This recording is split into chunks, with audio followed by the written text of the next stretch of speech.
Hi, I'm Matt Kelland, one of the founders of Moviestorm. In the next few minutes I'm going to show you how to make a movie with Moviestorm, and we'll show you some of the things it can do. Now there's a lot more than I can possibly cover here, so if you want more details on any of the features we're looking at, please go to the Moviestorm website. There's a whole load of video tutorials there which will give you much more information. Basically, there are 6 phases to making a movie.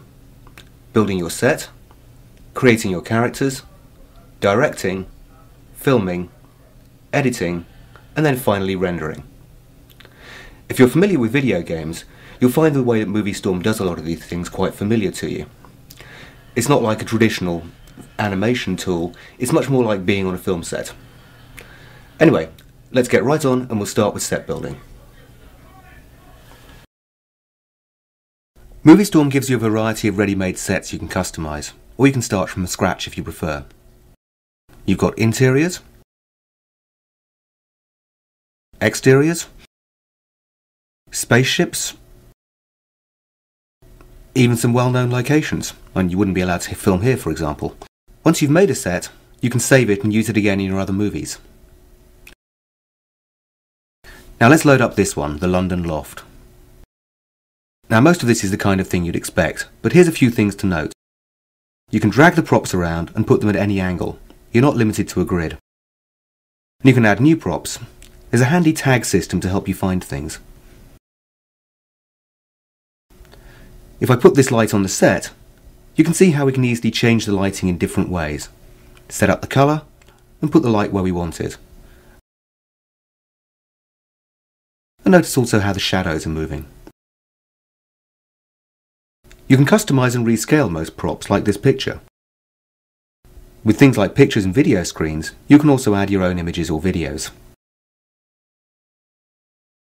The props you have will depend on what packs you've got. You're not limited to what you can get from Moviestorm.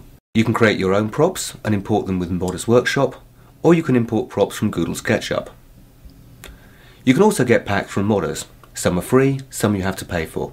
Just look around and see what's available. Okay, so let's move straight on to creating characters. This is all going to be very familiar to you. It's just a matter of how much time you want to spend and how much detail you want to put in. Now this works like nearly every game and avatar creation system out there, so we won't spend long on this. Moviestorm has a large selection of costumes you can choose and customise. You can change the patterns and the colours. You can also mod your own if you want more variety. You can change the faces very easily using these sliders. You can get quite extreme results if that's what you want. You can change the skin colour, eyebrows, beards and so on. Many of the hairstyles are also customisable using the same simple slider method and colour options. And then finally accessorise. It's all very much the kind of thing you're probably used to. Okay, now I'm going to quickly add in another ready-made character from my stock, and then we'll get on the set and we'll start directing. First, let's get these guys in place. Just one click and they're on the set. And let's just move her to face the right way. Now let's start by getting them walking. Just click and off he goes. You can see he opens the door automatically on his way. And we have these customization options here, so you can easily change the speed, the way he walks and so on. Now let's move in a bit closer here. Moviestorm characters can interact with each other. Here's the sort of thing they can do. And props work the exact same way, like this chair.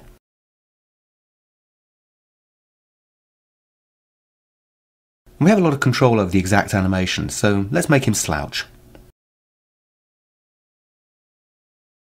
One major feature of Moviestorm is how easy it is to make characters speak and act, so let's switch to Hayley for this bit. Click on her and we can see her acting options. So first, let's make her talk. Now, I could record straight into Moviestorm, but instead I'm going to use a line I pre-recorded earlier, so I can get a female voice.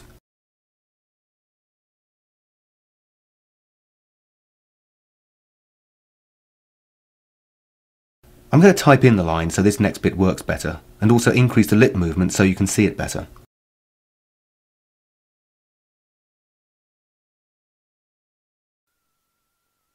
Hey John, do you want to go out for dinner? Now you can see her mouth moves automatically. You don't have to do anything, Moviestorm does it all for you. She's got two sets of animations she can perform. These, the big posture changes. The Gesturizer is a very powerful animation tool that allows you to combine many animations at once. So let's make a shrug. We just click and add it in.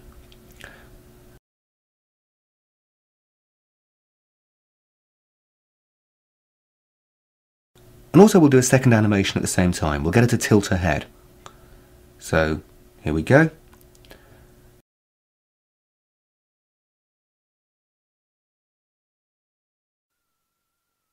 Hey, John, do you want to go out for dinner?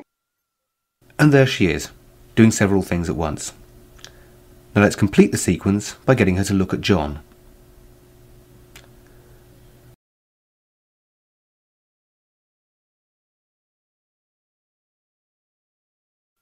Hey, John, do you want to go out for dinner? And finally, I can change her mood. We don't have to do anything gamey to make her happy first. There's a variety of preset options or advanced tools if you need them. The characters will then improvise appropriately so you don't have to add in every little detail. And fundamentally that's the essence of directing. You just keep layering in moves, gestures, dialogue and so on until you've built up your whole scene. And the longer you spend on it, the more detail you put in, the better it's going to look. And of course the great thing is that you don't actually have to know anything about animation at all. Because you're working with a library of ready-made animations, you're just putting them together in new and different and interesting ways, and it's just like directing, you're telling an actor what to do. Anyway, now let's move on and we'll start filming it. This is where Moviestorm is quite different to a game or an animation tool. Filming in Moviestorm is very easy when you get used to it. I'll start with a shot on Hayley. I select one of these ready-made shots and then drag it around using the framing lines and scroll wheel till it looks right. Now don't worry about where the camera is or trying to move like you're in a game. Just think about what's on the screen. There's also controls for different lenses, focus and so on.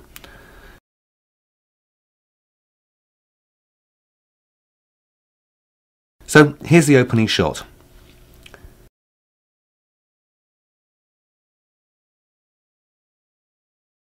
Now I'll go forward a bit and create a camera move. As before, I set up the shot with the framing lines, and this time I'll use the move control. And this is what I get. Now I want to cut to John, start with a shot on him, and move it around until I'm happy. I'm going to swing round so I avoid getting the edge of the set out of the door. That'll do. As you can see, it now cuts to the new shot. The camera's going to follow John, but it ends up in a slightly odd place, so I'm going to put in another move, and it'll be better when he sits down.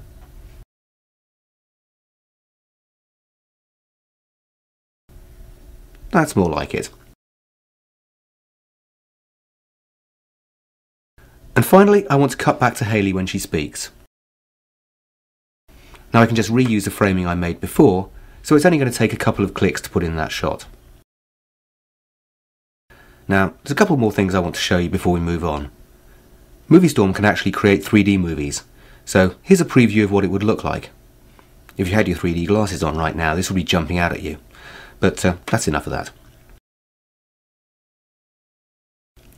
I'm actually going to change the look of the movie using a different tool.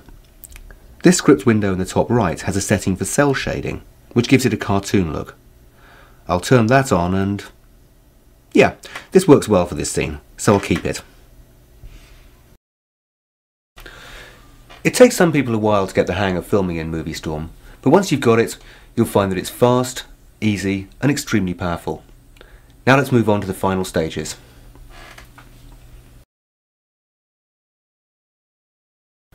I'm going to use the auto-generate tool to add in all my shots. It also makes placeholders for titles and credits. I don't like that title though, so I'm going to delete it and pick one of my own. This works in much the same way as most basic video editors.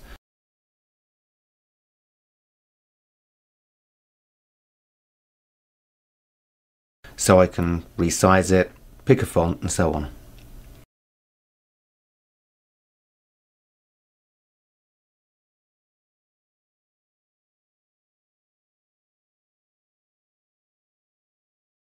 I'm going to add in a subtitle the same way.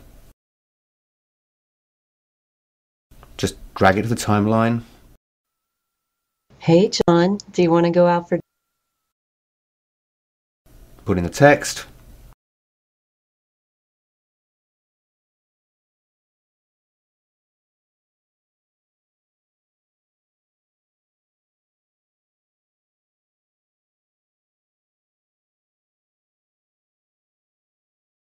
And I'll customize the default credit too.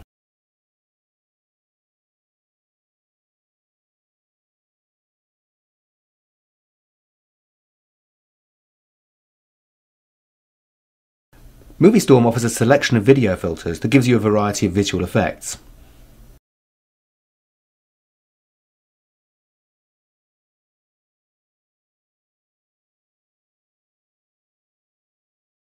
I don't think I need any of these though.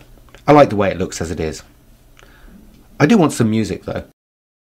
Moviestorm has several music packs, and I'll pick a track from one of these and then drag it to the audio line.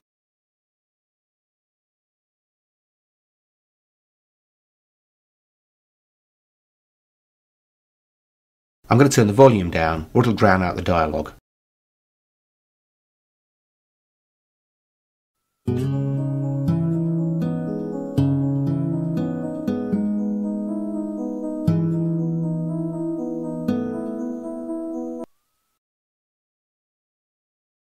And I'll just trim the end off here.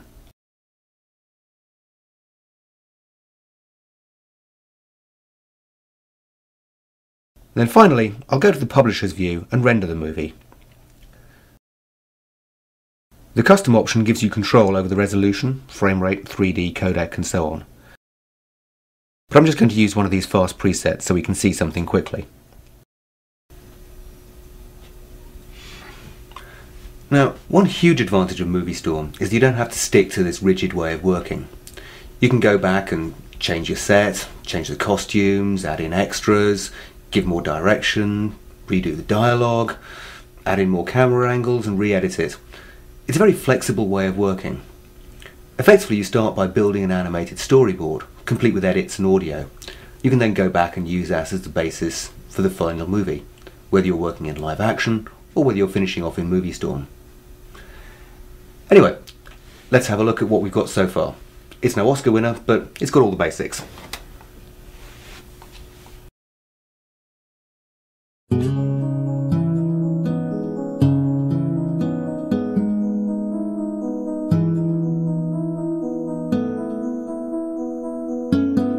Hey John, do you want to go out for dinner? And that's just the start of what Moviestorm can do. There's a lot I didn't even touch on. For example, you can use it for car chases, action scenes, big crowd scenes. You can even go to exotic locations that you couldn't possibly do in real film without a decent budget.